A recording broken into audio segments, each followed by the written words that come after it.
Wala ka bang napapansin sa iyong mga kapaligiran? Kahit kanina hangin, pati na ang mga ilog natin. Hindi na masama ang pag-unlad at malayo-layo na rin ang ating narating.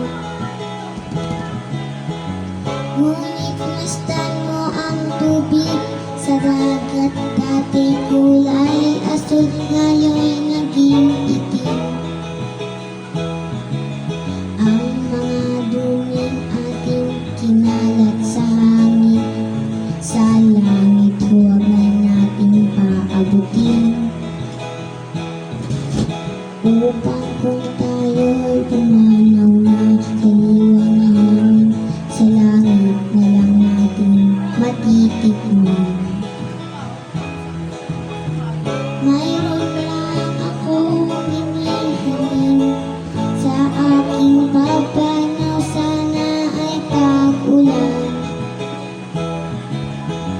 Gitara ko ay aking dadalhin upang sa ulap na lang tayo magkantahan.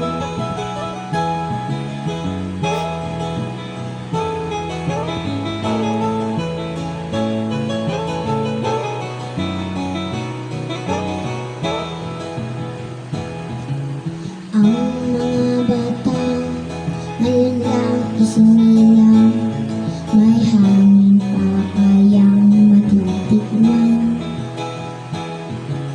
May mga puno pa kaya sila aakit mo, may mga ilog pa kayang tinangayan.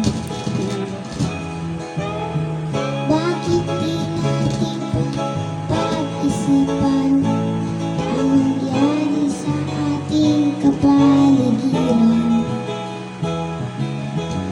Hindi nga masama ang pag-unlad kung hindi nakakasira ng kalikasan. Darating ang panahon, mga ibong dala ay wala nang nagadapuan. Masdan mo ang mga punong dati ay kay katatag, ngayon namamatay dahil sa ating kalokohan. Lahat ng bagay narito sa lupa, biyayang galing sa Diyos kahit nung ika'y wala pa. Ingatan natin at huwag sirain pa, pagkat pag kanyang binawi tayo'y mawawala na. Mayroon lang akong hinihiling sa aking pagpanaw, sana ay tag-ulan. Gitara ko ay aking dadalhin upang sa ulap